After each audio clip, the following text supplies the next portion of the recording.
Begin in the Middle East, where tensions are escalating amid fears of a full-blown conflict. At least 9 Palestinians have been killed in the occupied West Bank as the Israeli military continues its biggest raid in close to 2 decades. The operation involved hundreds of troops and air attacks in the cities of Jenin and Tulkarem. Israeli security forces say they are carrying out a counter-terrorism operation in the north of the occupied West Bank. This appears to be a major Israeli operation with at least 4 Palestinian cities being targeted at the same time: Jenin, Tulkarem, Nablus and Tabuz. According to a joint statement by the Israeli Defense Forces, security services and the police, 3 armed terrorists in Jenin who posed a threat to the security forces were killed by an airstrike. Earlier, Palestinian officials said that at least 11 persons had been killed since the Israeli operation began at midnight local time. Israel's foreign minister has called for the displacement of Palestinians from areas of the northern occupied West Bank, comparing the situation to the country's war on the Gaza Strip. According to a UN official, quote, "The timing could hardly be worse. The UN says personnel have been forced to abandon Gaza headquarters and halt operations ahead of a polio vaccination campaign. It is believed to be the first time since the Second Intifada that several Palestinian cities have been targeted simultaneously. At least 40,534 people have been killed and 93,778 wounded since Israel began its campaign on Gaza." Staying in the Middle East, an oil tanker which was attacked by Yemen's Houthi rebels in the Red Sea last week is still on fire and may be leaking oil. This is according to the United States Pentagon. Pentagon spokesman Major General Patrick Ryder says attempts to salvage the Greek-owned MV Union have been thwarted by the Houthis, who have threatened more attacks. The ship is carrying more than 1 million barrels of crude oil, and the major spill has the potential to be among the largest from a ship in recorded history. The Iran-backed Houthis, who control much of Yemen, say they have been attacking ships in the Red Sea for 10 months in support of the Palestinians in the war between Israel and Hamas in the Gaza Strip. The U.S. says it is working with partners in the region to try to mitigate any potential environmental impact. Now, United Kingdom's Prime Minister Keir Starmer says UK's desire to reset relations with the European Union does not mean reversing Brexit. Sir Starmer was speaking at a joint news conference with German Chancellor Olaf Scholz in Berlin after the pair began talks on a UK-Germany bilateral treaty. He says he wants a closer relationship with Europe on areas including defense and the economy. Prime Minister Keir Starmer says he has been absolutely clear that he wants a reset in relations between the UK and EU and that the bilateral treaty meeting today is moving at pace. Prime Minister Starmer clarified that the reset with the EU will not mean reversing Brexit or re-entering the single market or customs union. He added that there are no plans for a youth mobility scheme, but there are plans for a closer relationship. According to Mr. Keir Starmer, quote, "It is a once-in-a-generation opportunity to reset our relationship with Europe. We must turn a corner on Brexit and fix the broken relationships left behind by the previous government," end quote. I'm delighted to be back at this moment of opportunity for our 2 countries. Olaf, on every occasion that we've met, we've talked about our ambitions for the future, our values of security, prosperity and respect, and our shared determination to harness the power of government for the service of working people. And that is what we are doing today. A new UK-Germany treaty, a once-in-a-generation chance to deliver for working people in Britain and in Germany. A new agreement, a testament to the depth and potential of our relationship, with deeper links on science, technology, development, people, business, culture, a boost to our trading relations.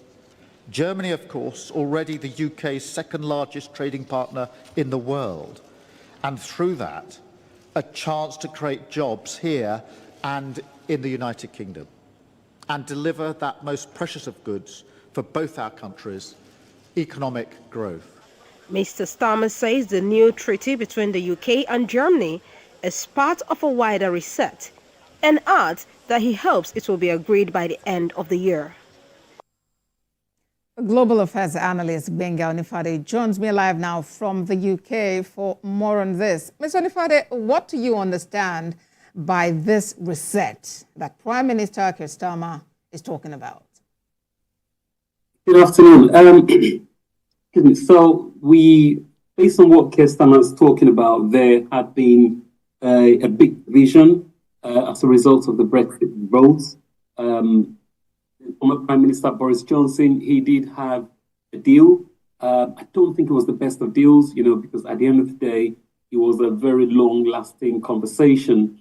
And, so right now, I think people, or the majority of the politicians, and of course, both parties, these are more like the powerhouse of Europe. They are looking into something more beneficial, whereby there will be a relationship. Of course, UK has had a change of governments. All that's been in the past now. However, we both respect the Brexit. The fact is here to stay. But now we need something that will be mostly mutually beneficial for both parties. I mean, if you look at what's going on out there in industries, of course, they've mentioned that there's, they just we're not re-entering the single market, but we want a better trade deal.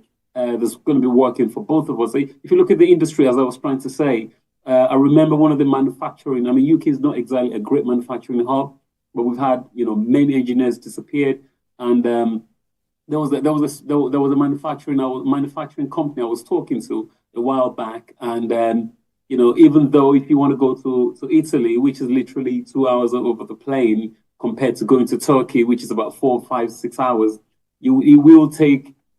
Things coming over from Turkey will arrive here quicker than coming from Italy, which is, literally the neighbor, or even Germany, which is just about an hour away. So there has been deep divisions as a result of this. There's been so much bureaucracy and red tape.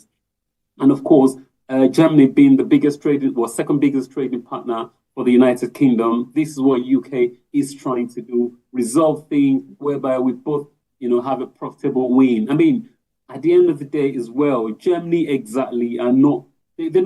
are not going as great for them, without the UK being involved anyway. So yes, it's good, things are going well either way, but of course it works a lot more better if you have, there's at the end of the day, we have more wins we still can share. And that's what, more like eating your cake and having it. That's what the Prime Minister is talking about in this case.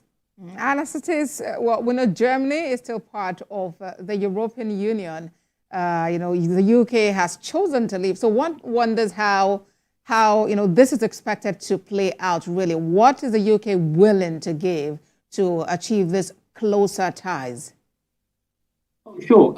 You don't necessarily have to give away your freedom. I mean, UK, even though this is actually what's strange. I mean, word on the streets is that even though UK is no longer a part of the EU, but, bulk of our regulations is still modeled, or the laws is still modeled after the EU. We're talking about sharing science and technology, but, as a founding engineer myself, bulk of the engineering rules and standard is still mostly EU anyway. And if you go back to 2010, for example, the catapults were created, and you had the biggest, aerospace provider in the world. We're talking about Airbus, and they've got a huge, they have a huge hub in Wales. Rolls-Royce, for example, which has a huge hub in what's it called, in Derby.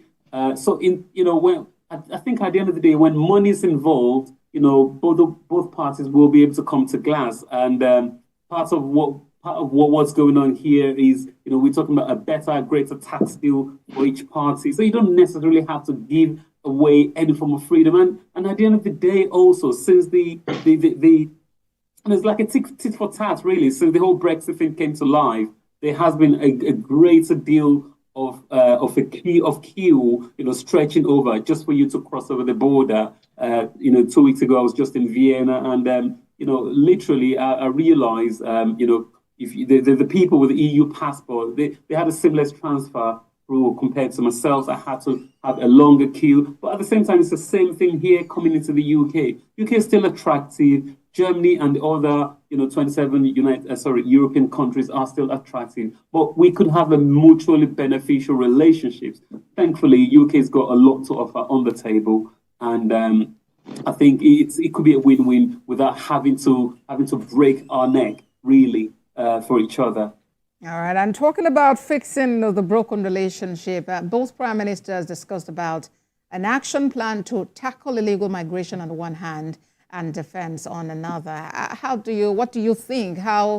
What do we expect to see in the days ahead? The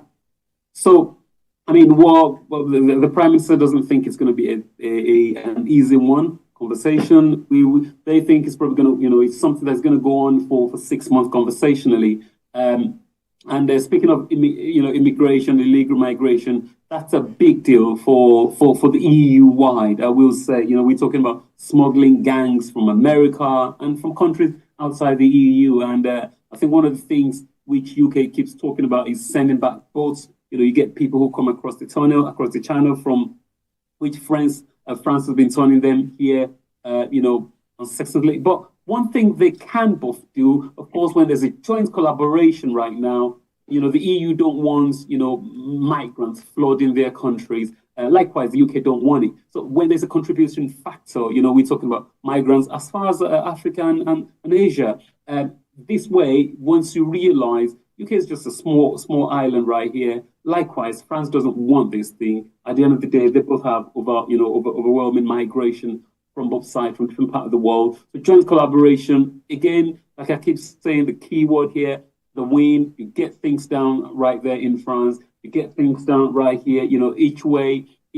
Both people, of course, instead of us just sending back boats, I think they both contribute forces, for example, tackle these illegal gangs from abroad. So it's not just one person working on it. If there's a joint collaboration, joint information, joint support, and funding, these things could work well. So it's generally going to work for both each other. But it's something we've got to see for 6 months. I think it's going to be a bonus. And of course, Keir Starmer has got this thing on, even though he's into the Prime Minister. And what the majority of British people are saying is that, the majority, the 80% of the electorates did not actually vote Labour. Yes, he had the biggest win, but they didn't vote him in. But of course, if this is something that will create a massive boost, of course, for the markets, for both sides, it will be a win. All right, then we'll look forward to how it plays out. Well, thank you so much for talking to us. Gbenga Onifade is a global affairs analyst. Thank you for talking to us on World Now.